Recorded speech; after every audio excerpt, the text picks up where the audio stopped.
Examples from the Quran. नाम की बात हम कर रहे थे लास्ट टाइम। तो इब्राहिम अलैहिस्सलाम तक हमने नाम के मायने देखे। नेक्स्ट आता है फिरौन। फिरौन, फारोह भी कहा जाता है, PHAROH। और ओरिजिनली क्या है ये? Para, from the old Egyptian. फिरौन इजिप्शियन का लफ्ज है। और ये जो है,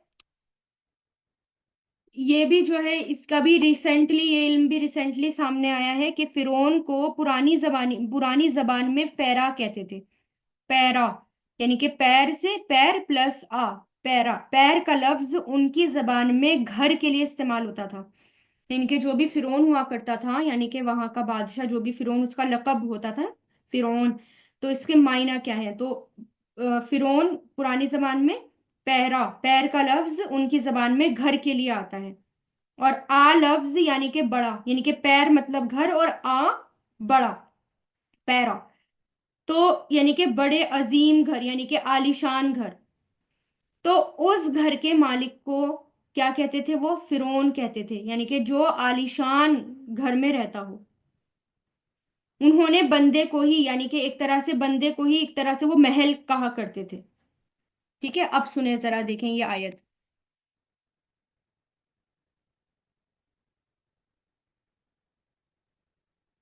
काला फिरऔना, काला फिरऔनु या अय्युहल मलाउ मा अलिमतुम लकुम मिन इलाहिन गैरी फ़अौक़िद ली या हामानु अलत्तीन। ठीक है। कहा, क्या कहा कि फिरौन ने कहा अपने सरदारों से, ए सरदारों, मैं तुम्हारे लिए किसी और इलाह के बारे में नहीं जानता, आग जलाओ हमान मिट्टी के ऊपर, अलत्तीन। तो फिर फजअल ली सरहन लअल्ली अत्तलिउ इला इला मूसा व इन्नी लअज़ुन्नुहु मिनल काज़िबीन। ठीक है।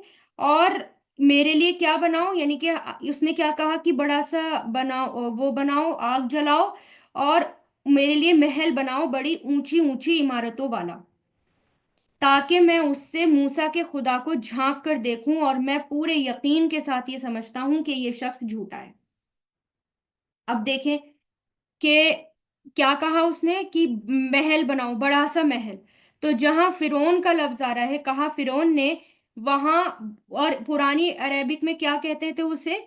पैरा, यानी कि बड़ा आलीशान महल या बड़ा आलीशान घर। तो मायनों में भी, यानी कि कुरान में भी जहां इसका जिक्र है, तो आयत में ही उसके नाम के मायने का भी अल्लाह ताला ने जिक्र कर दिया। बड़ा महल, बड़ा घर।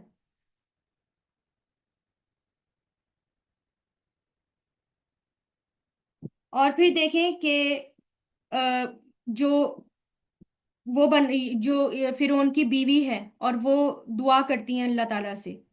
और और जाहिर सी बात है, और दुआ में क्या करती हैं, क्या दुआ करती हैं कि ए मेरे रब, मेरे लिए अपने पास से एक घर बना। यानी किसी और ने ऐसी दुआ नहीं की है, किसी ने भी, कि मुझे, यानी सब क्या कहते हैं, हर कोई क्या कहते हैं कि मुझे अल्लाह ताला जन्नत दे दीजिए, या अल्लाह ताला मुझे अपने करीब कर दीजिए, मुझे जन्नतुल फिरदौस दे दीजिए। बल्कि वो क्या कहती हैं कि मुझे अपने पास एक घर दे दीजिए, और खास ये कहती हैं कि घर बना दीजिए। घर का लफ्ज पुरानी इजिप्शियन जबान में था क्या? फेरो। तो मुझे ये फिरौन जहां रहता है, मुझे ये वाला घर नहीं चाहिए, बल्कि मुझे जन्नत में घर बना दे। और फिर क्या कहती हैं? वह नज्जीनी मिन फिरौना व अमली ही व नज्जी ही मिनल कौमिज़ ज़ालिमीन। और यहाँ क्या कहती है कि मुझे फिरौन से निजात दे दे, यानी, और मतलब यहाँ मुझे उस यहाँ के बड़े घर से भी निजात दे दे, फिरौन से निजात दे दे। और जब रिसर्च की गई, तो इसका मतलब वो निजात किस चीज से भी पा रही थी, निजात किससे चाह रही थी? यहाँ के बड़े घर से भी। यानी कि मुझे आपके पास बड़ा घर चाहिए, मुझे आपके पास एक जन्नत में घर चाहिए, फिरौन का घर मुझे नहीं चाहिए। फिरौन से निजात दे दे, यानी कि यहाँ के घर से मुझे निजात दे दे, मुझे तो वहां का चाहिए महल, यहाँ के नहीं चाहिए, वहां के महल चाहिए। तो खास वो ये दुआ करती हैं। और फिरौन की बीवी जो है, ठीक है, उनके साथ भी घर का जिक्र है। और फिरौन के मायने भी क्या है? आलीशान घर, यानी ऐसा इंसान जो इस आलीशान घर में रहता हो। अब इसी तरह तालूत, सऊल या सौल, तो ये भी एक नबी का नाम है बाइबल में। सऊल कहते हैं, SAUL, ऐसे है ये, SAUL, या ये सऊल, ठीक है। और यहूद उसको अब इब्रानी जबान में कहते हैं सऊल, ठीक है। इनके दो मायना हैं। सोल के मायने एक तो ये भी होता है कि बहुत लंबा, सोल मतलब बहुत लंबा, और सऊल के मायने हैं जिसे अरबी में, जैसे अरबी में कहते हैं ना, अस्मऊ व इंदहू, यानी कि जिसके बारे में पूछा जाए। तो हिब्रियू जबान में एक तरह से इस्म मौसूल के लिए सऊल यूज होता है, जिसके बारे में पूछा गया हो और बहुत लंबा, जिसके बारे में पूछा गया हो और बहुत लंबा। अब बाइबल में आता है उनके बारे में कि appoint a king to lead us, ठीक है, हमारे ऊपर किसी बादशाह को मुकर्रर कीजिए। दूसरी तरफ बाइबल में ये भी कहा गया है, he was a head taller than any other, यानी कि वो एक आदमी है, यानी कि टॉलर देन एनी अदर, और हर, यानी कि जितने भी लोग हैं उनसे लंबा है, यानी कि आर्मी के अंदर वो जितने भी हैं वो उनसे लंबे हैं। टॉलर यहाँ पर मिस्टेक है ये। तो ये सऊल के बारे में कहा गया, यानी कि वो कद में होंगे जैसे बाकी सब, अगर 6-8 इंच, अगर बाकी सब 5-6 इंच के होंगे तो वो और लंबे थे उनसे, ठीक है, 12 फॉर एग्जाम्पल। अब ये नाम है सोल या सऊल, तो अरबी में ये नाम, अरबी में हम यूज नहीं कर सकते थे अगर, क्योंकि अरबी में अगर सऊल ऐसे ही बोल दिया जाता, तो अरबी में इससे मिलता जुलता एक लफ्ज है साला, ठीक है, साला, यस अलू का लफ्ज अरबी में इस्तेमाल होता है, ठीक है। तो सऊल, स्पेलिंग आसान थी, बोला जा सकता था सऊल, क्योंकि जो यहूद की जो इब्रानी जबान का लफ्ज है उसके अंदर सऊल कहा गया है, लेकिन अल्लाह ताला ने तालूत का लफ्ज यूज किया है। हम्म, सऊल का लफ्ज यूज नहीं कर सकते थे, सऊल होता तो ऐसे हो जाता, सऊल ऐसे हो जाता, सऊल अरबी में, लेकिन फिर मायने बदल जाते, क्योंकि ये इसमें मुबालगा भी है, इसमें मुबालगा होता, तो या क्या बन जाता, सऊल बहुत ज्यादा सवाल करने वाला। क्या मायने हो जाते, बहुत ज्यादा सवाल करने वाला, अगर अरबी में यूज करते। तो कुरान में इनका नाम बदल कर क्या कर दिया गया, तालूत कर दिया गया।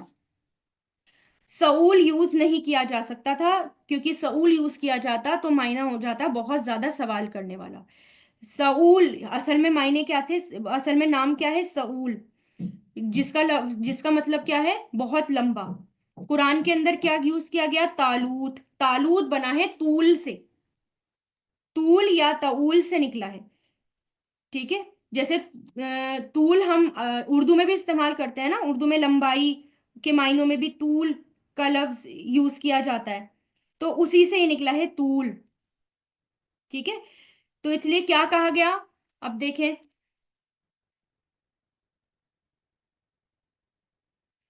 अब कुरान में क्या आता है, कुरान में जब उनके बारे में आयत आती है, पूरी आयत, वक़ाल लहुम नबियुहुम इन्नल्लाह क़द बअस लकुम तालूत मक़ाल तालूत मलिका, और उनके नबी ने उनसे कहा बेशक अल्लाह ने तुम्हारे लिए एक बादशाह तालूत को मुकर्रर कर दिया। कालू अन्ना यकून लहुल मुल्क अलैना, उन्होंने कहा कि कैसे, कैसे वो, उसको हम पर बादशाही मिल सकती है, व नानु अहक्कु बिल मुल्की, और हम तो ज्यादा हकदार हैं बादशाही के, हमें हमें मिलनी चाहिए, हम ज्यादा हकदार हैं उससे। वलम युता सआतम मिनल माल, और उसे माल भी नहीं दिया गया बहुत सारा। कौला, अल्लाह ताला, उनके नबी ने कहा, इन्नल्लाह अस्तफाऊ, बेशक अल्लाह ने उसे तुम्हारे लिए चुन लिया, यानी उसको चुन लिया तुम पर, वजादा हूँ, और ज्यादा किया उसे, बस ततन, जिस्म में, फिल इल्म, इल्म में और जिस्म में, ठीक है। वल्लाहु, और अल्लाह देता है अब अपना मुल्क जिसे चाहता है, और अल्लाह वासी, वसी वाला है, और हिकमत वाला है, यानी कि इनको बहुत ज्यादा दिया गया इल्म भी, और बहुत ज्यादा दिया गया जिस्म भी। तालूत तूल से निकला है, तालूत तूल, फीमेल, उसकी तालूत आया उससे, और तूल से निकला है, तूल कहते हैं लंबाई को। और फिर जहां इनका जिक्र किया गया तो नबी कह रहे हैं कि उनको इल्म भी मिला और उनको जिस्म भी मिला, यानी जिस्म मतलब हट्टे कट्टे भी थे और लंबे भी थे। तो जहां उनका नाम आया वहां पर नाम के साथ में मायना भी जिक्र कर दिया गया। اسی طرح اسحاق، آئزک، یہ جو ہے یت ساک، ہبریو میں ایسے آتا ہے یت ساک، ٹھیک ہے، ہبریو میں یت ساک، جیسے ہوتا ہے نا، جیسے ہم کہتے ہیں دہی کا ید حقو مطلب ہنسنا، دہی کا ید حقو مطلب ہنس دینا، ٹھیک ہے، تو قریب ہے ہنس دینا، تو قرآن میں دیکھیں یہ کیسے استعمال کیا گیا ہے، اس کے نام کے معنی کیا ہوتا ہے، جیسے یت ساک ہے، جیسے کہ عربی میں کہتے ہیں دہی کا یدھکو مطلب ہنس دینا، ایسے ہی یہی ہے، اس کا مطلب کیا ہے، ہنسنا۔ اب دیکھیں کمال کی بات، اس میں قرآن میں جب آیت کا ذکر کیا گیا وَامْرَأَتُهُ، اور اس کی بیوی قائمتن کھڑی ہوئی تھی، فدہیکت اور وہ ہنس پڑی، فبشرناہا پھر ہم نے خوشخبری دی اسے اسحاق کی، اور اس کے بعد اس کے پیچھے اسحاق کے بعد یعقوب کی، تو بات کس کی ہو رہی تھی، اسحاق کی، اور آئزک اس کا مطلب کیا ہے، ہنس دینا، اور جہاں ان کا ذکر کیا گیا وہاں خاص طور سے اس لفظ کا بھی ذکر کیا گیا، اللہ تعالیٰ نے اسے کیپچر کیا نام کے معنوں کے ساتھ، سبحان اللہ۔ تو یہ بھی اپنے آپ میں ایک معجزہ ہے ناموں کا بھی قرآن میں، اور پتہ نہیں جیسے جیسے زمانہ آگے بڑھتا جائے گا اور پتہ نہیں کیسے کتنی قرآن کے اندر ریسرچ ہوں گی اور کتنی چیزیں سامنے نکل کر آئیں گی، قیامت تک بہت کچھ نکل کر آئے گا جیسے جیسے ریسرچ بڑھتی جائیں گی۔ السلام علیکم ورحمۃ اللہ وبرکاتہ، جزاک اللہ خیرہ کثیرہ۔